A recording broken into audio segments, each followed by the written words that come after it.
할렐루야. 할렐루야.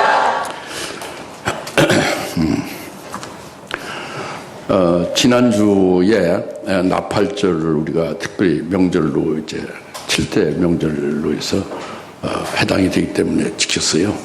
근데 나팔절이 이제 갑자기 이제 그 나팔절 명절이 되니까 지킨 것이고, 그 전에는 계속 주일마다 가장 어렵고 가장 중요한 부분인 요한계시록 21장에 이제 대해서 쭉 말씀을 우리가 은혜 받아 왔습니다. 그 이제 하나님의 장막, 새 하늘 새 땅에 대해서 우리가 은혜 받았고 깨달았고, 그리고 하나님의 장막이 우리와 함께 영원히 있게 됨을 깨달았어요. 그리고 이제 이기었노라, 그 이긴 자들이 하나님의 아들이 된다라는 것을 또 깨달았어요. 은혜 받았습니다. 그렇게 쭉 해오고 있는 중에 오늘 이어서 요한계시록 21장 9절부터 14절 말씀입니다. 이것은 미리 말씀드리지만 너무 어려워요. 여러분이 이성적으로 육신적으로 생각하면 아주 쉽죠. 근데 이것은 육신적인 것, 육신대로 판단해서 될 일이 아니고, 성경이 하나님 나라가, 교회가 육신적인 것이 아니에요. 그러니까 오늘 말씀도 육신적인 것 눈으로, 육안으로 보면 뭐 할 수 없는, 그게 해당 안 되는 거죠.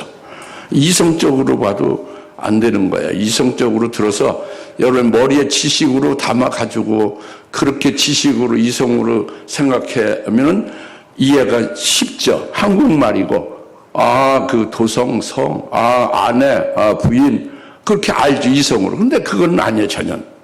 그런 말이 아니거든요. 거룩한 도성, 새 예루살렘이라는 것이, 그 도성, 도시가 아니에요. 어린 양의 아내가 그냥 여러분이 남편, 아내의 그런 아내가 아닙니다. 그러니까 이 문자적으로, 이성적으로, 육체대로 해서 너무너무 이건 이해가 안 가는 거예요. 거기다가 이제 그 도성에 대해서 구체적으로 이제 그 아주 찬란한 그 영광에 대해서 쭉 말씀했는데 갈수록 더 심오하고 아주 어려운 거예요. 그러니까 이제 굉장히 어렵고, 그렇지만은 절대적으로 우리가 이걸 깨달아야 되는 것이고, 이게 어렵다고 통과해서 이걸 빼버리면 안 되는 거예요. 우리가 여기에 이르러야 되는 것이고, 우리가 여기에 꼭 해당이 되어야 되는 것이고, 그러니까 그 어렵지만은 이것을 돌파해야 되는 거예요. 깨달아야 되죠. 그 믿어야 되고, 믿음의 수준이 이걸 들을 수 있는 분들은 지금 뭐 반절도 안 되죠, 사실은. 그러나 반절도 안 되지만은 나머지 듣지 못하는 분도 소망 있는 믿음으로 이걸 받고, 성령을 의지해서 이 말씀을 듣고, 이제 성령을 의지해서 믿음을 받아버리면은 여러분의 신앙이 자라가면서 깨달아지는 날이 있게 되고, 또 여러분에게 체험되고 이루어지는 날이 있게 되는 것입니다. 그러니까 여튼 모든 분들 100%가 다 이 말씀을 믿음으로 받아서 은혜가 되어야 돼요. 그래서 말씀을 주시는 겁니다. 그래서 내가 네게 어린 양의 아내를 보이리라. 어린 양의 아내를 보이리라 이거예요. 우리가 사모하는 것이 뭡니까? 주님, 날 구원해준 주님이 재림하시는 그날 사모하는 거잖아요. 사모하는 그 내용이 뭐예요? 재림한 주님을 내가 맞이하는 거잖아요. 그렇죠? 뭘로 맞이하느냐? 내가 그의 아내가, 그의 신부가 되고, 그는 나의 신랑이 되어져서 맞이하는 것을 소망하는 거 아닙니까? 이런 측면에서 그 말씀이 여기 들어있는 건데, 이게 너무너무 어렵다. 왜 어렵냐? 여러분의 신앙 수준이 거기에 이르지 못했으면 어려운 거죠. 그러나 안다고 하는 분은 다행스럽지만, 이성으로 아는 것은 다 헛거예요. 아무 소용이 없습니다. 어린애 아내가 안 돼요. 이성으로 알고 지식으로 알아야. 그러니까 그건 아는 것이 아니고, 이제 영적으로 이걸 생명이 되어져서 여러분의 영적 수준이 이렇게 올라서서 이 자리에 서 있으면 그건 아는 거예요. 그러면 그건 다행이죠. 좋은 일이죠. 다 그렇게 되기를 소망하는 거죠. 아까 말씀드린 대로 못 깨닫고 여러분이 이르지 못했어도 실망할 필요는 없다. 이 말씀을 주시는 것을 기쁘게 여기고 여러분 알지 못하고 이르지 못하고 해당도 안 될 것 같은데 이런 걸 주시면 얼마나 기쁜 일입니까? 예? 아주 그냥 가는뱅이 아주 아무것도 없는데 어마어마한 보석 덩어리를 준다면 얼마나 그 복된 거예요? 그렇잖아요? 이제 그거와 같은 거죠.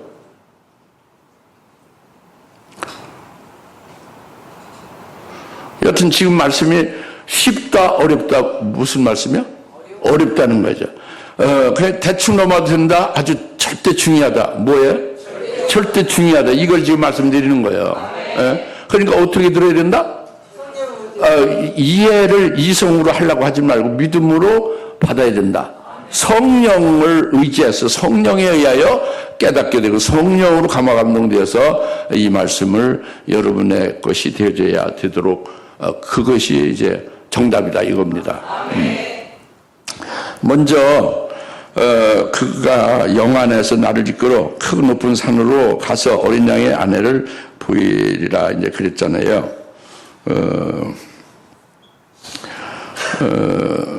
그 9절에 7 재앙을 가득 담은 7 호리병을 가진 7 천사 가운데 하나가 요한에게 대화하며 말하기를 이리 오라 내가 어린 양의 아내를 보여준다 그랬어요. 예? 그러니까 여러분들이 먼저 아셔야 될 것은 여튼 이게 중심은 하나예요. 오늘 말씀은 하나예요. 하나 주제가 하나입니다. 알아야 될 핵심의 내용은 하나예요. 어린 양의 아내 그 새 예루살렘이에요. 거룩한 예루살렘 그거 하나인데 그거 하나에 대해서 쭉 앞뒤로 다 붙은 게 있잖아요. 이 붙은 걸 모르면은 그 정점에 있는 그것을 모르는 거예요.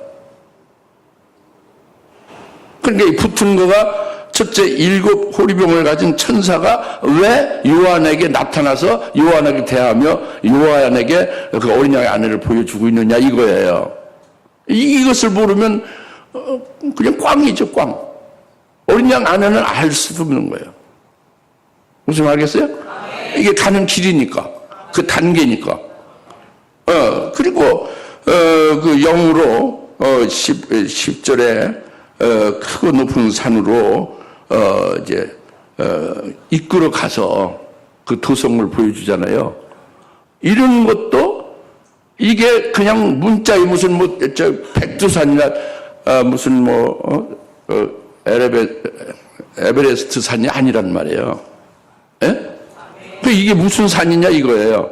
그 여러분은 이 산에 올라갈 수가 있는가? 못 올라가면 어떻게 해야 되는가? 뭐 이런 문제죠. 그래서 여하튼 어린 양의 아내 새 예루살렘을 봐야 되는 거예요. 이게 이제 그 부수적인 걸 다 깨달아서 믿어서 소화가 돼야 그 정점에 있는 어린 양 아내를 보여주는 것을 볼 수가 있다. 볼 수 있어야 이제 그 다음에 복이 되는 거예요. 여러분이 거기에 해당이 될 수가 있는 거지. 안 믿기만 하면 그죠? 이제 그런 문제라고. 그러니까 어려운 거란 말이죠.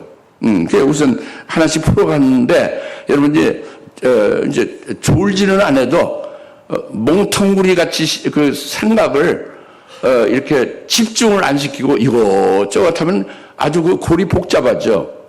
그 딱 하나가 돼야 돼요. 뭘 하나냐? 7 호리병을 가득 담은 천사가 왜 요한에게 나타났고 왜 그에게 대화하며 왜 그 천사가 요한에게 어린 양 아내를 보여주는가 라는 것을 깨달아야 된다 이거예요. 거기에 깨닫기 위해서 아주 초집중을 해야 되는 거예요. 그래야 간신히 알아들을 수 있고 간신히 이게 이제 믿어질 수 있는 거예요. 그렇게 해도 집중을 해도 어려운 겁니다. 이제 주사람께는 첫째 부활의 진리를 말하는 것만이 아니에요. 이제 진리는 창세기 1장 1절부터 진리가 전부 드러낸 것이 이 주상서에서 드러낸 거예요. 태초에 하나님이 하늘과 땅을 창조했다고 해서 시간적인 태초로 다 말하잖아요. 근데 그게 아니에요. 하나님의 아들 안에서 하늘들을 창조했고, 영계와 물질을 창조했고, 그 땅을 창조해. 이렇게 창세기 1장 1절부터 진리가 숨겨지는 걸 다 드러낸 게 이 주사람교를 통해서 드러낸 거예요. 저를 통해서 드러낸 거다 이겁니다. 그러니까 이것이 뭐 구구절절 창세기 1장부터 쭉 말라기서까지 진리가 가득 담겨진 게 다 드러난 거예요. 마태복음 1장 1절부터 다 드러난 거예요. 주사람교회에서 믿음생활을 제대로 하면 마태복음 1장 1절부터 예수 그때 그 족보에 자기가 딱 들어가 있는 게 보여요. 그렇게 보이는 자 온 세계에 수억의 그리스도인 중에 아마 뭐 몇이나 되겠습니까? 마태복음 1장 1절에 그 예수 아브라함과 그 다윗의 자손 예수 그리스도의 세계 족보에 관한 것이다 했잖아요. 거기에 자기가 들어가 있으면 분명한데 여러분 분명히 깨달았죠? 믿죠? 이것이 얼마나 귀하냐. 이게 진리란 말이에요. 그리고 이 모든 것의 결론이 요한계시록의 성경 결론이에요. 그러니까 아주 어렵지. 그러나 진리가 앞에 다 꿰뚫어 통달되어야 요한계시록 비로소 열릴 수 있는 거예요. 첫째 부활 진리 이게 아니에요. 이게 이 첫째 부활 진리 그게 뭐 어떻다는 거예요? 그 말이 그 진리라는 그 내용이 어떻다는 거예요? 단편적으로 그렇게 보면 안 되는 거예요. 예. 아시겠어요? 그러니까 우선 지금 여러분에게 당부드리고자 하는 것은 마지막 7장을 가진 그 7 호리병을 가진 7 천사 가운데 하나가 요한에게 나타나서 대화하고 요한에게 이리 오라 어린 양의 아내를 내가 보여주리라 이렇게 한 요 그 천사를 제가 말씀드릴게요. 이 천사는 물론 여러분 잘 아시다시피 계시록 16장에 나오는 7번째 나팔을 불 때에 7 대접을 가진 천사들이 나오잖아요. 하나님의 공의 심판을 하잖아요. 그런데 이것이 왜 천사가 요한에게 나타나서 어린 양의 신부를 보여주냐 하는 것을 그거를 말씀드리겠다 그거예요. 예수님이 재림하시는 것이에요. 지금 어린 양의 신부가 나오는 건 예수님 재림의 때예요. 그 이미 아까 모두에 말씀드렸잖아요.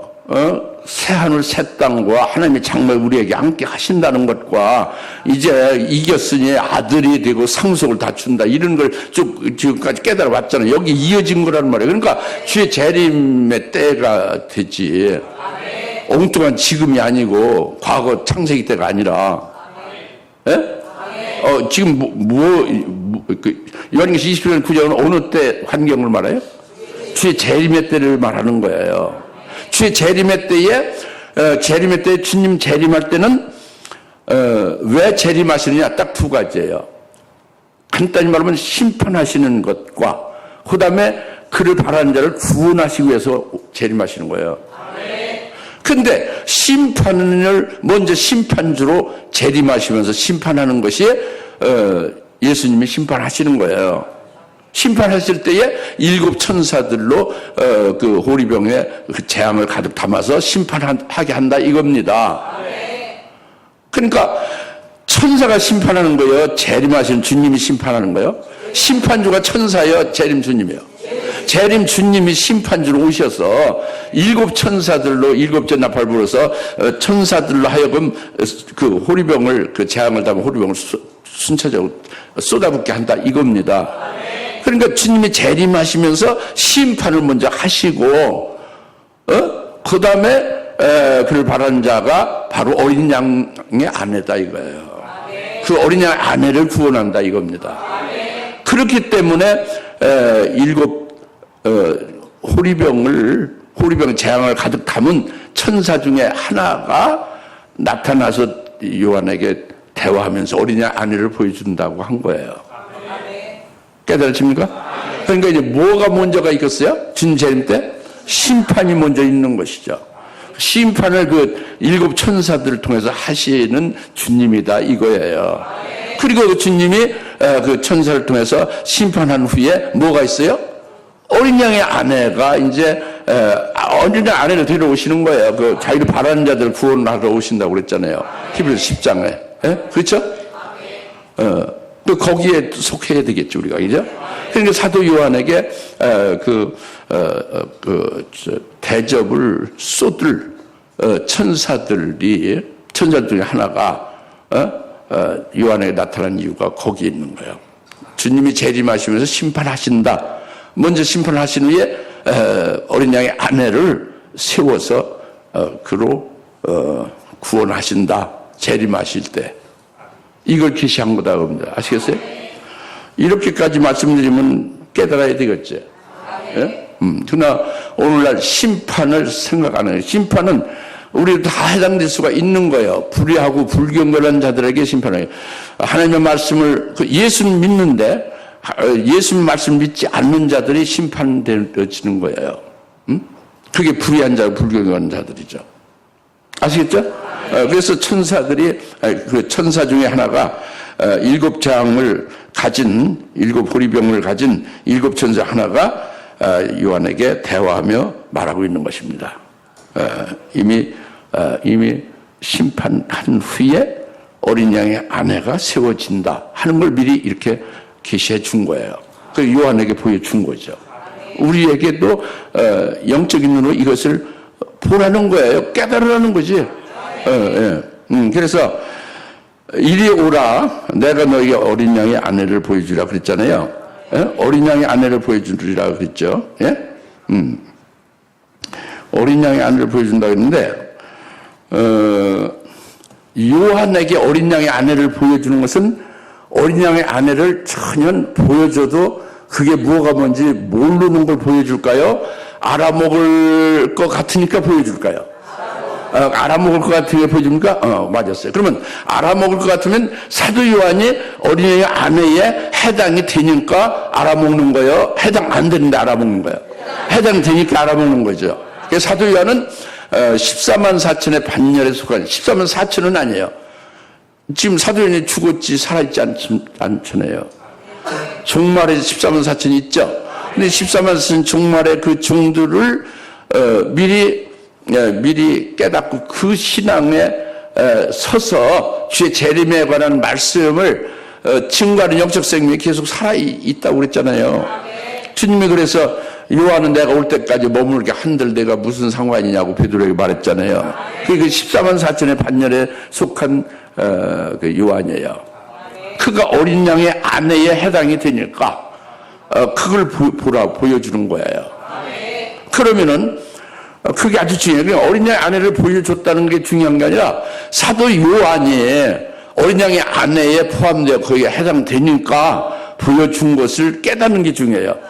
그걸 깨달으면 뭐를 깨닫게 돼요? 더 좀 주님의 그 원래 원하는 뜻이 뭐라는 걸 깨달아야 돼요. 요한만 들어가고 그냥 많은 거예요? 주님이 원하는 게?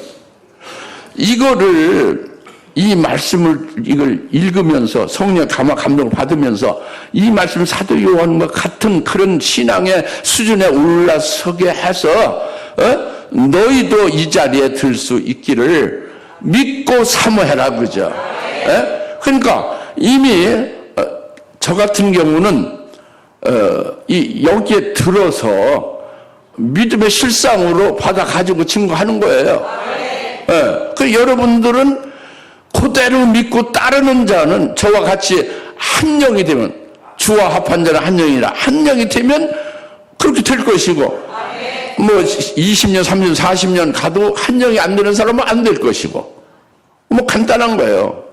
한 영이 되는 것은 그건 일치만 하면 돼요. 믿고 따르기만 하면 되는데 그게 어려운 거지. 뭐 이유가 많고 뭐 그 조건이 많고 뭐 그냥 여러분이 너무 잘났죠. 예수님보다 하나님보다 더 잘난 거예요. 그런 잘난 것을 딱 필터링을 해야 돼요. 이렇게 세척해야 된다. 걸러내야 된다고 합니다. 그래서 내가 너에게 신부인 어린 양의 아내를 보여주리라 하는 게 아주 중요해요. 사도요한에 보여주는 너에게 해당되니까. 왜?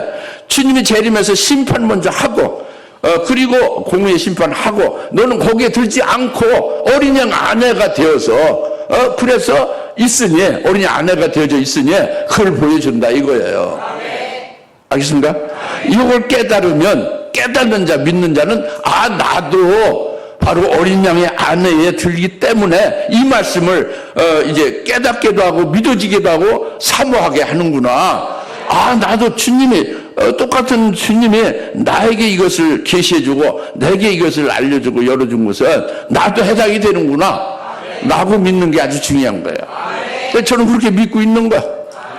그래서 믿음의 실상으로 이것을 분명히 여러분이 증거하는 거예요.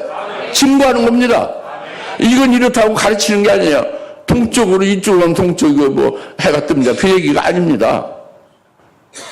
확실하게 요한이 여기 속에 들어있는 어린 양 안에. 저도 이 안에 들어있는 거예요. 여러분도 같이 함께 믿고 사모해서 믿기만 하면 되는 거예요. 믿기만 하면 그렇게 가자 이겁니다. 이게 이제 주님이 오늘 말씀 주시는 이제 그 핵심이고 주님이 원하시는 거예요. 어떻게 맥락을 아시겠죠? 그 이제 12절에 그가 영안에서 날 이끌어 크고 높은 산으로 가서 큰 곳을 거룩한 예루살렘 하나님께로부터 하늘에서 내려가는 것을 내게 보여주니 그랬잖아요. 그가 영안에서 나를 이끌어 크고 높은 산으로 올려가고 있어요. 이 크고 높은 산으로 그 특별히 요한을 이끌어가고 있는 것이면 그래서 크고 높은 산 위에 올라가니까 보이는 거예요. 이 평지에서는 안 보이고 산 중턱에서 보이는 게 아니라 크고 높은 산으로 올라가서 산 그 높은 데서 봐야 보는 것은 일반적으로 뭐 이제 설악산의 대청봉에 올라가야 그 밑에 산 밑에 다 보이잖아요. 그렇죠? 백두산에 올라가 보니까 그 밑에가 다 보이더라고요. 그 높은 산에 올라가면 밑에가 다 내려다 보이는 거예요. 이와 같이 여기 이제 영안에서 나를 이끌어 크고 높은 산으로 가서 다 같이 영안에서 그가 영안에서 그러니까 이성적으로 이런 산에 모락산 같은 데 올라가서 다른 시내를 보자 그런 식이 아니에요. 이제 이게 문자적인 산이 아니다 겁니다. 이 크고 높은 산은 실제 산을 말하는 게 아니에요. 문자적인 산이 아니죠. 이성적으로 깨달으면 안 돼요. 이성적으로 산에 올라갈 수가 없는 거예요. 영 안에서니까 성령이 요한의 영을 이끌어서 높은 차원으로 올려서 보게 하는 거예요. 어린 양 아내를. 그래서 그가 이제 어린 양의 아내를 볼 수 있는 그것이 아무 데서나가 아니라 크고 높은 산 위에서 보게 한다 이겁니다. 그러니까 이것이 영 안에서라고 그 강조를 한 것이 되듯이 성령이 나나 여러분의 심령을 감동시켜 주면은 여러분 말씀을 깨닫게 되고 여러분 주님을 사랑도 하게 되고 이제 하는 말씀대로 순종도 하고 주님을 가르치는 대로 따라가고 이렇게 될 거 아닙니까? 그러니까 말하자면 성령에 의해서 감화감동되고 그래서 깨달으면서 자라가는 거예요. 그 장사한 분량으로 자꾸 이렇게 그 충만하게 되어지죠? 그러면서 여러분 그 신앙 높이도 그리스도의 수준까지 딱 높이 올라갈 수가 있는 거예요. 성령으로 영 안에서. 근데 그것이 크고 높은 산 같은 영적 차원에 올라가는 걸 말하는 거예요. 이것은 그 사도 요한이 그 가장 크고 높은 산 위로 이끌림 받아서 어린 양 아내를 보여주는 것을 깨닫고 다 소화도 하고 자기도 거기에 포함되어 있다는 것을 이렇게 믿음으로 보고 있는 것은 이것은 사도 요한의 신앙에 이미 이렇게 장성했다 이겁니다. 13년 4절의 반열에 속해 있다 이겁니다. 그러니까 이 그냥 크고 높은 산이 아무 그냥 어떤 무슨 무한하게 계속 높이만 올라가고 무한하게 계속 크기만 해야 되냐 그게 아니에요. 24 장로가 계시록 사자에 나오잖아요.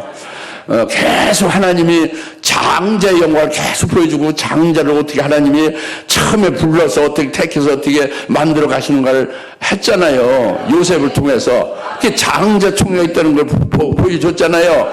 그 장자의 신앙에 딱 서면은 크고 높은 산에 선 거예요. 그래서 살아계신 하나님이 인침받은 14만 4천의 종으로 딱 믿음이 서면은 가장 크고 높은 산 위에 영적인 차원에 올라서 있는 거예요. 아시겠어요? 그걸 말하는 거지. 물론 이제 순교의 믿음이 이미 되어진 자를 말하는 거예요. 네? 아시겠어요? 가장 크고 높은 산으로 영안에서 나를 이끌어갔다. 사도 요한을 이끌어간 것뿐만 아니라 오늘 나나 여러분도 영 안에서, 성령 안에서, 여러분의 성령 안에서 성령으로 여러분의 영을 이끌어 영을 장성시키고 영을 이제 이렇게 그때 분량에 충만한 데까지 이르게 하시는 거예요. 그리스도에 이르게 하는 거예요. 그리스도의 형상에 딱 일치하고 그리스도의 수준에 이르게 하려는 거예요. 그래 그분의 아내가 될 수가 있지. 어린 양 아내가 되는 것은 그 신랑인 어린 양 그리스도의 같이 수준이 맞아야 되는 거예요. 아시겠죠? 그래서 그것이 지금 제가 말씀드리는 것이 영안에서 나를 이끌어 큰 높은 산으로 갔다 이겁니다. 좀 더 이해를 돕기 위해서 여러분이 역시 잘 알고 있죠. 마태복음 17장 1절 이하에 변형산 사건이 나오죠. 베드로, 야고, 요한이 특별히 다른 제자보다 믿음이 앞서서 예수님의 얼굴에 해같이 빛나고 온몸이 빛같이 변화된 걸 봤죠. 근데 예수님이 앞으로 십자가에 죽임당하시고 그 다음에 부활하게 될 것을 보여준 거잖아요. 부활의 영광이죠. 근데 그것이 12제자가 다 봤습니까? 3제자만 달랑 봤죠? 9제자는 그 산에 오르지도 못했어요. 아직 신앙이 이르지 않은 게 제자는 제자지만. 그러니까 요컨대 모든 그리스도인들이 크고 높은 산에 올라갈 수 있어요, 영적으로? 지금 예수 믿는 모두가 다 요한계시록 21장 9절 10절에 크고 높은 산에 올라가는 건 아니다 이거예요. 12제자가 있지만 거기에 올라갈 수 있는 믿음이 이르는 자가 베드로, 야고, 요한이다 이거죠. 그들만이 올라가서 본 거예요. 보고 그 부활의 영광을 보고 이제 그들이 그 베드로가 고백하잖아요. 베드로후서 1장 16절에 그리스도의 오심, 그리스도의 재림하심, 그리스도의 능력에 대해서 우리가 목격자다 그거죠. 그 엿새 후에 그리스도의 부활의 영광을 보여준 것은 그 높은 산에서 주님의 재림할 때, 엿새 후가 주님 재림할 때를 그 성령으로 깨우쳐 준 걸 깨달은 거죠. 그래서 주의 재림 때 베드로 자신도 주님과 똑같은 부활의 모습으로 그 영광을 받게 되리라 라고 믿은 거예요. 그 고백한 거죠. 그 베드로후서 1장 16절에 그리스도의 오심과 그의 능력에 대해서 우리가 뭐 이렇게 꾸며낸 게 아니라 실제로 목격을 딱 했고 그 영광을 직접 받고 나도 주의 재림 때 이제 순교케 해주신 다음에 나도 주의 재림 때 주님과 똑같이 그렇게 영혼의 몸으로 변형이 된다, 부활된다 라고 고백한 거예요. 베드로가. 할렐루야. 그러니까 이것이 따로 높은 산에 3명이 올라가서 보는 것 같은 그런 것이 사도 요한이 그 높은 산에 이르게 해서 보여준 것, 이것과 같은 맥락이에요. 오늘 온 세계의 그리스도인들을 중에서 어린 양의 아내가 될 자들이 있다 이거예요. 모두가 모든 그리스도인이 다 되는 게 모든 할매 종들이 다 어린 양의 아내를 볼 수 있는 게 아니에요. 어린 양 아내가 될 수 있는 게 아니죠. 네? 무슨 말 알겠죠? 그러니까 오늘 우리는 이 말씀을 들으면은 해당되는 거예요. 들으면 믿으라고 하는 것이고 왜 계시하고 이 말씀을 드러내서 하나님이 주시겠어요? 예배드리는 우리들에게 이 말씀에 해당되니까 믿기만 하면 믿지 않으면 그건 나중에 큰 화죠. 복이 안 되고 화가 되는 거죠. 이제 잘 깨달아지죠? 그 다음에 이제 그렇게 높은 산으로 가니까 10절 하반절에 큰 도성 거룩한 예루살렘이 하나님께로부터 하늘에서 내려가는 것을 내게 보여주긴 그랬죠. 다 같이 큰 도성, 거룩한 에루살렘, 하나님께로부터 내려간다. 하늘에서 내려간다. 예, 그 새 예루살렘, 그 거룩한 도성이 하나님께로부터 내려간다예요. 큰 도성이 거룩한 도성, 큰 도성, 그 거룩한 예루살렘이 하나님께로부터 내려가고 하늘에서 내려간다 이거예요. 그것이 믿음으로 여러분들이 성령에 이끌려서 이렇게 보여주는, 요한같이 보여주는 것으로 믿으시는 게 최고, 아주 그게 제일 잘하시는 거예요. 그렇게 믿어서 그 어린이 아내를 보고 있는 것인데 그게 하나님께로부터 내려가고 있고 그 도성에 하늘에서 내려가고 있음을 그 보는 것을, 믿음의 눈으로 보는 것을 주님 원하시는 거예요. 오늘 말씀을 들을 때. 이 지식 함양을 위해서 하는 게 아니라 실제 그 이런 일이 있게 됨을 말씀하고 있는 거거든요. 그리고 자신들이 여기에 해당되고 있음을 분명히 그렇기 때문에 이 말씀을 주시는 거예요. 그 큰 도성 거룩한 에루살렘은 도성이잖아요. 근데 이게 그 2절에 21장 2절에 신부가 마치 신부가 남편을 위해서 예비하고 단장한 것 같은 게 거룩한 도성 새 예루살렘이라고 그랬잖아요. 거룩한 도성 새 예루살렘이 하늘에서 이제 그렇게 그 2절에 나 요한은 거룩한 도성 새 예루살렘 하나님께로부터 하늘에서 내려오는 것을 보았잖아요. 그것이 마치 신부가 자기 남편을 위해서 단장한 것 같이 예비됐다고 그랬죠. 그러니까 이 도성이 신부가 단장한 거라고요. 사람이지. 신부는 도시가 아니에요. 신부는 그 결혼식 때 신랑 신부의 신부는 도시예요. 사람이에요. 사람이죠. 그러니까 어린 양의 아내란 말이에요. 큰 도성 거룩한 에루살렘, 거룩한 도성 새 에루살렘 같은 말인데 이 에루살렘, 그 거룩한 에루살렘은 도성이라고 표현했지만 이것은 인격체단 말이에요. 도시가 아니다 이거죠. 근데 이것을 다 도시로 다 알죠. 그러니까 그 큰 도성 바벨론도 다 도시로 알아요. 그것도 도시가 아니에요. 그 신앙을, 그러니까 예수를 처음에 믿었다가 환난날 신앙들을 다 버리고 배도한 교회와 신자들과 종들이 전부 다 큰 도성 바벨론이에요. 배도한 교회죠. 이와 반대로 큰 도성 거룩한 에루살렘은 그 예수 믿는 것 때문에, 그 하나님의 말씀, 예수의 말씀 때문에 끝까지 정절을 지키면서 목배임을 받은 거예요. 그걸 끝까지 증거한 거예요. 적그리스도를 향해서.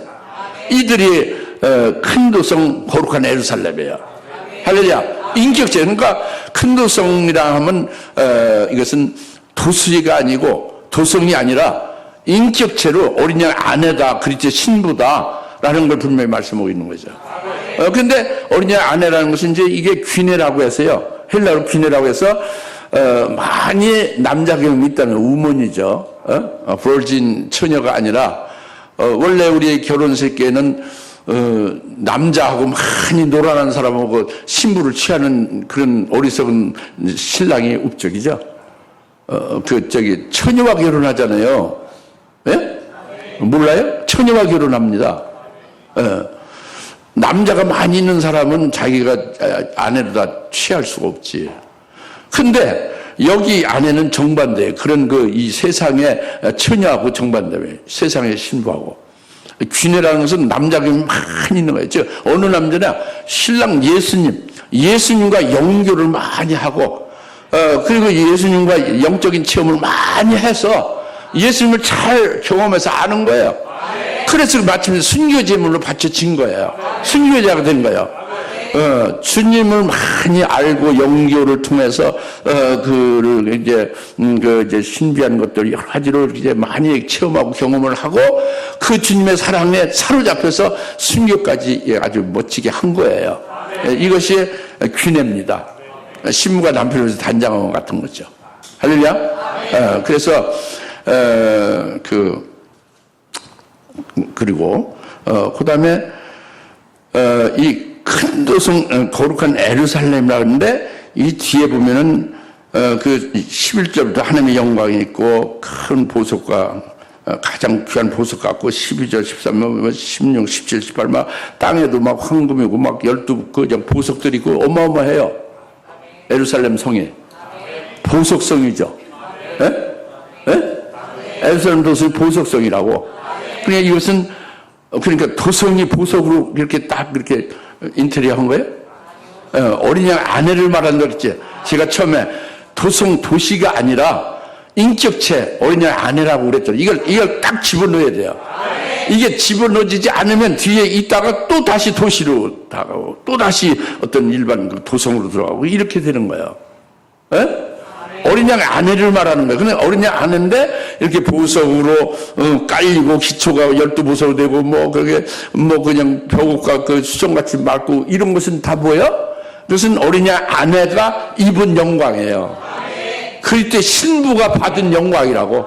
얼마나 존귀하고 얼마나 영광스럽냐라는 거를 이와 같은 모습이다. 그 영광의 모습이. 이걸 좀 알라는 거죠. 미리 알려준 거 우리에게. 그러니까 이것을 깨닫는 게 어려운 거지. 이게 굉장히, 이게 이 세상에 없는 거고, 하늘나라에서 이게 이렇게 되어졌을 때만이 이게 볼 수 있는 거잖아요. 그걸 미리 영안으로 보려니까 어렵지. 영적인 경지가 이르러야 되겠죠. 그러니까 어렵다는 거예요. 이성으로 읽기는 쉽지만. 아시겠어요? 그러니까 믿음으로, 성령 의지해서 이제 받으시라 그거잖아요.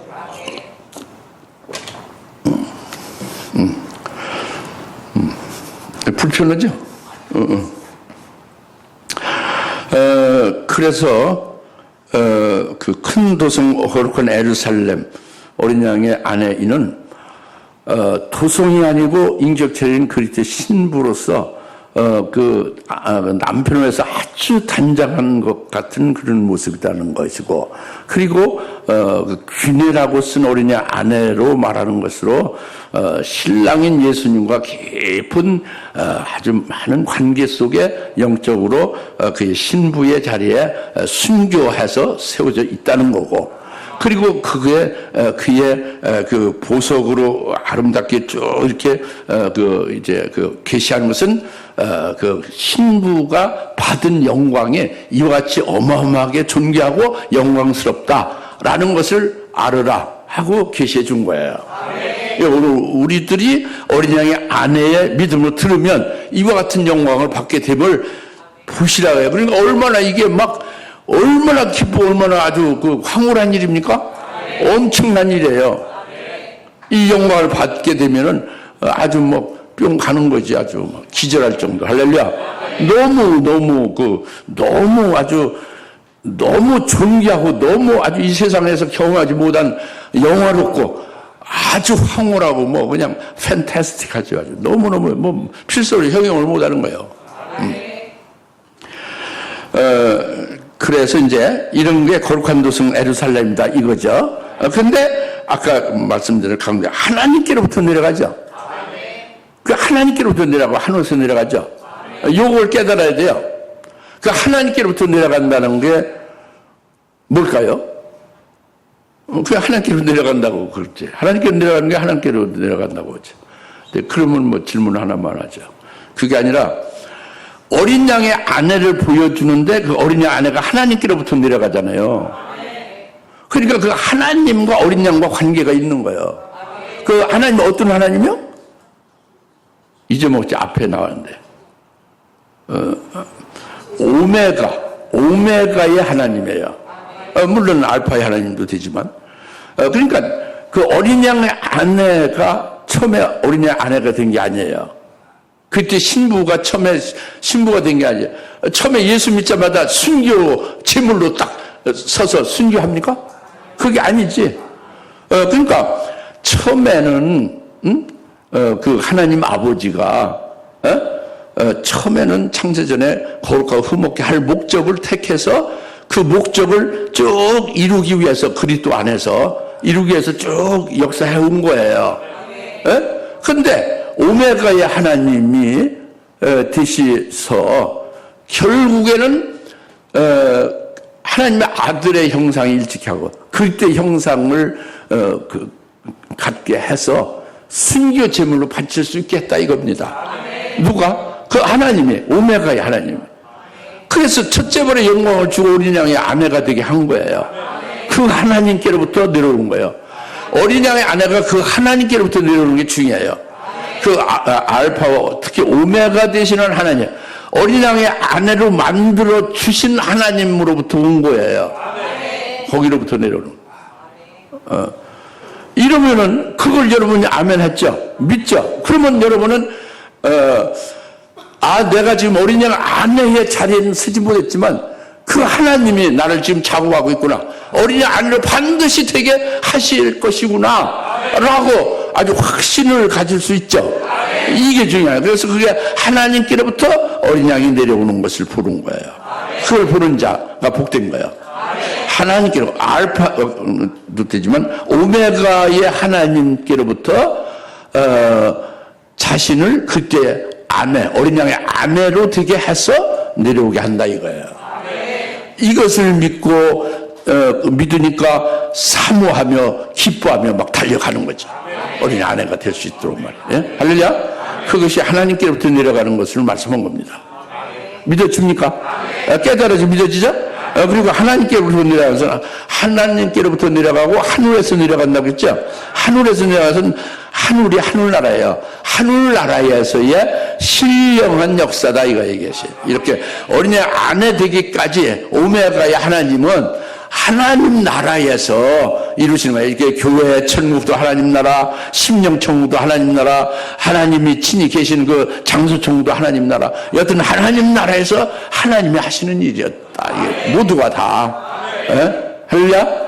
이제 그래서 어린 양의 아내가 거룩한 도성에, 거룩한 예루살렘에 하나님께로부터 내려가는 것, 하나님 하늘로부터 내려가는 것을 보게 했다 이겁니다.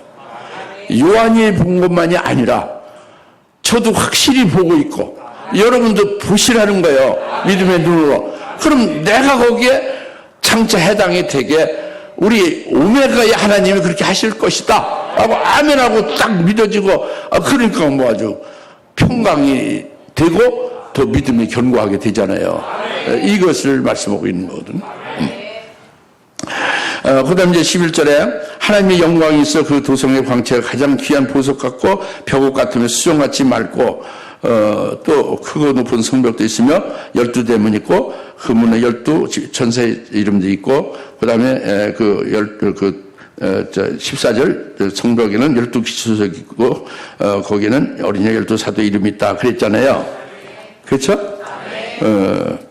여기에 그 성에 하나님의 영광이 있어서 그 광채가 가장 귀한 보석 같다고 그랬죠. 예수님이요 보석이에요. 예수님 자신이 보석이라고 했어요 직접. 그러니까 베드로전서 2장 4절에 보배로운 산돌, 보배로운 돌을 줄이면 뭐예요? 한문으로 보배로운 돌이 보석이죠. 살아있는 보배로운 돌은 뭐예요? 살아있는 보석이죠. 생명 있는 보석이요. 무생물 광석에서 보석이 아니라 살아있는 보석이 예수님이에요. 살아있는 보석에게 나오는 자는, 그 살아있는 보석인 예수님이 영적 집으로 지어준다 이거예요. 베드로전서 2장 5절의 말씀. 그러니까 예수님이 살아있는 보석이에요. 예수님이 보석입니다. 보석에게 나오는 자, 보석을 믿고 보석을 의지하고 보석 안에서 인도를 받아며 살아가는 자가 되면 그리스도인들이 그렇게 되면 그 보석 되신 그분이 그 보석 안에 인도를 받는 그를 보석되게 한다. 이거가 베드로전서 2장 4절 5절이에요. 그 말라기서 3장 17절에 만군의 여호와가 이와 같이 말씀한다. 내가 너희를 보석되게 한다 이거예요. 보석되게 하는 그날에 내가 그들을 아끼리라고 했어요. 보석으로 만든다는 거예요. 하나님의 귀중한 자녀들 보석으로 만든다고 말라기서 3장 17절 말씀했어요. 할렐루야. 보석, 예수님도 살아있는 보석이죠. 그 하나님이 우리를 보석으로 만든다고 그랬죠. 그리고 여호와는 예수님을 가리키는 거예요. 구약이요. 그리고 요한계시록 4장에서 하나님 자신이 아주 귀한 보석이에요. 홍보석이나 녹보석 같이 보석이죠. 에메랄드에. 그리고 벽옥이죠. 하나님 자신이 보석이라고요. 그러니까 예수님의 그 살아있는 보석은 일반 이런 무슨 보석상의 보석이 아니죠. 그죠? 하나님이 일반 보석상의 보석은 아니죠. 그죠? 그렇잖아요. 그죠? 그 보석과 같이 그런 신성을 가지신 분이다. 그요. 그런 성품이고 그런 특성이 있다. 이거예요. 하나님의. 보석 같다. 그거지. 그리고 그 어린 양의 아내를, 그때 신부를 진짜 보석으로 만드는 거 아니잖아요. 보석과 같은 그 영광되게 하는 것. 존귀하고 영화롭게 영광을 입혀서 영화롭게 영생복락하게 하는 것을 말하는 거잖아요. 그것이 11절에 하나님의 영광이 있어 그 도성의 왕자가 가장 귀한 보석 같다 이겁니다. 알겠습니까? 벽옥 같은 것은, 벽옥은요, 아주 하나님의 벽옥 같다고 해서 하나님이 그렇게 하나님의 형상, 예수 그리스도 하나님의 아들의 형상이 일치된 것이 어린 양의 아내다. 이게 벽옥 같다는 거예요. 그러니까 거룩하고 흠이 없다 그러지. 흠과 티가 없는 거예요. 벽옥 같다는 거예요. 어린 양의 아내는 하나님의 벽옥 같은 하나님의 형상에 이르는 거다. 하나님의 아들의 형상, 그리스도의 형상에 이르는 거다. 흠과 티가 없다. 거룩하다. 라고 말하는 걸 벽옥 같다고 말한 거예요. 어린 양 도성이. 예? 그래서 수정 같다는 것은 거룩한 도성이요. 내부까지 다 보이는 거예요. 전부 다 투명한 거죠. 그 특성이 투명, 다 보이는 거예요. 그게 수정과 같은 거죠. 그러니까 아주 다 보이니까 맑고 성결하죠. 그렇죠? 그게 어린 양 아내다 이거예요. 우리가 그렇게 되게 하시겠다는 거죠. 그래가지고 이제 거기에 이제 예루살렘 도성에는 12기초석이 있어요. 성벽에. 그래서 제가 요한계시록을 깨닫고 은혜를 받아서 이걸 어떻게 형용할 수 없어요. 그런데 내가 화가는 아니고 그림을 못 그려요. 진짜. 체육의 실기가 빵점이고 그림 그리는 걸 못 그려요. 그래서 이게 참 문제인데. 그래서 요거 보입니까? 새 예루살렘 도성 보여요? 요거를 좀 생각하면 깨닫기 쉬워요. 빛이 번쩍번쩍하는데 이게 들나죠. 그리고 이제 이게 황금색이 아니라 파랗게 돼요. 파랗게 돼 있는데 칼라를 파란색으로 하니까 할수록 이렇게 했죠. 여튼 막 빛나는 보석성이다 하는 것을 염두에 두게 하려고. 그리고 이제 장광고가 5,000리예요. 5,000리가 5,400리씩이에요. 3,000리 금수강산보다 더 크죠. 장광고 정방형. 보여요? 보이죠? 그래서 이걸 아주 굉장히 제가 종말 엑스도스도 이걸로 했죠. 그죠? 그래서 여기에 성벽이 있잖아요. 여기에. 성벽에 이게 기초석이 있고 성벽에 동서남북에 네 방향에 네 대문인데 진주문이다 그래요. 이 성벽이 12기초석이 있는데 이것이 12사도의 이름이다. 그죠? 그것은 교회가 12제자들의 교훈, 가르침에 의해서 교회가 세워진 거예요. 그렇죠? 예수님이 오셔서 교회를 세우고 12사도를 통해서 그들로 가르치고 그들의 교훈과 그들로 하여금 교회의 터가 되게 했잖아요. 그죠? 이게 교회라고요. 그것이 12사도가 기초석이 되는 것이고, 특히 어린 양의 아내인 이 보석성, 그때 신부가 되는 것은 그 12사도의 그 신앙이 그들의 것이 된 거예요. 12제자의 신앙은 전부 다 순교하는 자들이죠. 거기 바울도 포함됐어요. 그리고 어린 양이 어디로 가든지, 주님 어디로 가든지 따라가는 자의 끝까지. 그죠? 이것이 제자 신앙이죠. 이들의 신앙의 기초가 되어서 순교하게 된 것이다. 어린 아내가. 이게 예루살렘 성이 기초석이 12사도의 이름이 쓰여진 것으로 말씀합니다. 아시겠죠? 여러분의 신앙 기초는 뭡니까? 12제자의 신앙이 기초가 되어야 된다. 그 다음에 이 성벽이 굉장히 높죠? 이게 굉장히 높아요, 성벽에. 뭐 아주 100m 정도 돼. 굉장히 높아요. 100m를 성벽으로 쳐보세요. 어마어마하게 높지, 그죠? 뭐 보통 그 담이 뭐 한 5, 6m가 높죠, 그것도. 한 2, 3m 되죠. 그런데 만약에 100m 정도 이렇게 성벽이 높다는 건 왜 높을까요? 네? 도둑님 들어갈 수 있어요? 또 자격 없는 사람 들어갈 수 있어요? 못 들어가요. 누구도 임의로 들어갈 수가 없다라는 게 높은 거예요. 성벽이 굉장히 크다고 했죠. 크고 높다고 했잖아요. 왜 클까요? 5천 정방형의 그 공간이 얼마나 커요, 그죠? 왜 크죠? 많은 사람이 했다 이겁니다. 거기에 들어가는 게 어린 양의 신부들이 많다 이거예요. 그게 크고 높다 이겁니다. 그래서 12진주문은 이 성에 들어갈 자는 반드시 진주문을 통해 들어간다 이거죠. 진주문, 그 문을 통해 들어가요. 그 문이 진주문이다 이거예요. 그것이 이제 계시한 거지. 영적으로 진짜 진주가 된 게 아니라 영적인 의미를 부여해서 진주문을 통해야만 들어갈 수 있다는 거죠. 어린 양이 신부가 된다. 에루살렘 성이 된다는 건데, 에루살렘 성에 들어갈 수 있는 게 진주문을 통해야만 들어간다 이거예요. 그런데 이 모든 보석은 무생물 그 돌에서 나온 거죠. 그 깎이고 더 깎여질 게 없을 때 보석이잖아요. 이게 이스라엘의 보석 공장이 최고로 세계에서 유명해요. 그래서 그때 성지순례 갔다 올 때 거길 가려는데 그 굉장히 유명한 목사님인데 그걸 이제 이렇게 거기서 샀어요. 사가지고 그게 수입 금지죠. 딱 걸렸죠. 몰래 숨겨 들어오는데 걸렸어요.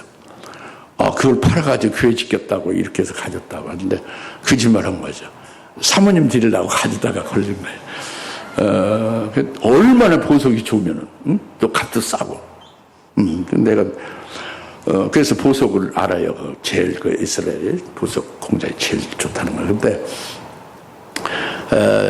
그 보석 중에 그 진주만은 달라요. 일반 보석하고 달라요. 이거는 무생물이 아니라 생물에서 나온 보석이에요. 즉, 조개에서 나온 거예요. 조개에서 왜 진주가 나왔냐?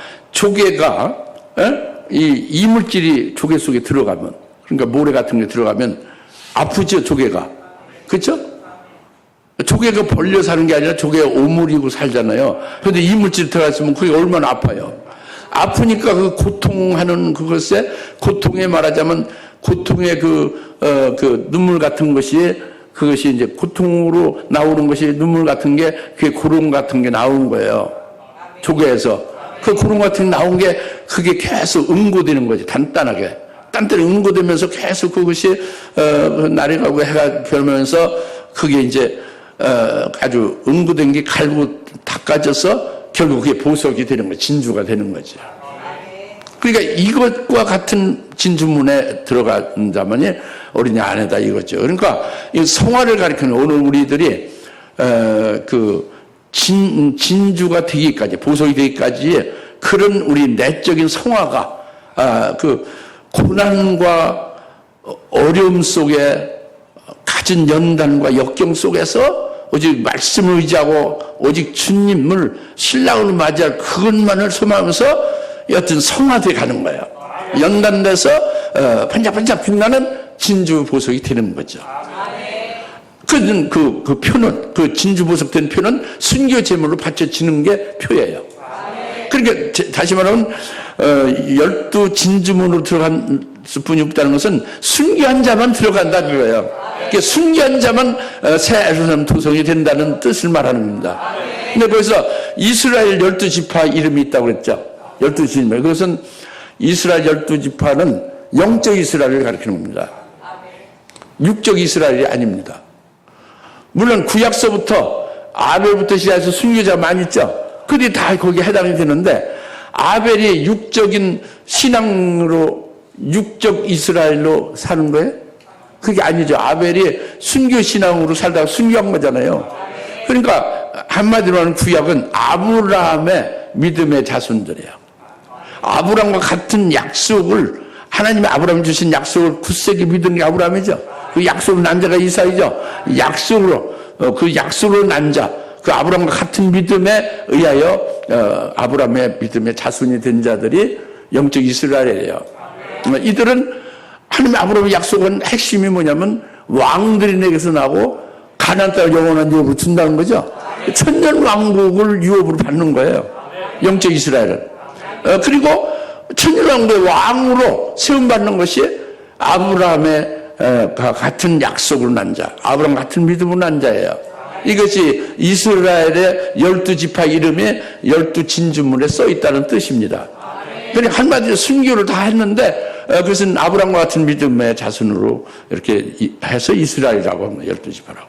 아시겠죠? 그래서 요한계시록 7장에도 이스라엘 나오잖아요. 다 그 영적 이스라엘을 가리키는 거야. 야고보서 1장에 이스라엘 12지파 편지한다는 게 다 영적 이스라엘 12지파에 편지한다는 거죠. 야고보서가 신약이잖아요. 그러니까 지금 요한계시록 신약이잖아요. 그 12신주문에 이스라엘 12지파 이름을 쓴다는 게 육적인 그 구약의 12 이스라엘 지파를 말하는 게 아니라니까. 그렇죠? 잘 깨달으시죠? 이렇게 해서 우리가 어린 양의 아내, 거룩한 에루살렘을 깨달은 거예요. 우리가 거기에 들기를 믿고 사모하는 자가 이제 복된 자고 주님의 아주 기뻐하는 자죠. 그렇게 되시기 바랍니다. 기도하세요. 할렐루야. 하나님 아버지 참 감사합니다.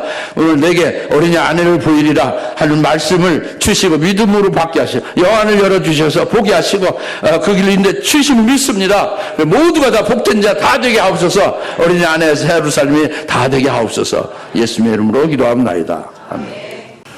이제는 속히 재림하신 예수 그리스도의 은혜와 아버지 하나님의 극진하신 사랑하심과 성령님의 감화 감동 내주 역사 등 충만하심이 내가 내게 어린 양의 아내를 보이리라 하는 말씀을 주시고 우리의 영안을 열어 그 크고 높은 산에 이끌어 마침내 그 복을 받게 할 그 오메가 되신 하나님을 그리워하며 믿고 확신하며 기뻐하는 모든 주의 사는 것을 머리 위에 지금으로부터 영원토록 함께 계실지어다.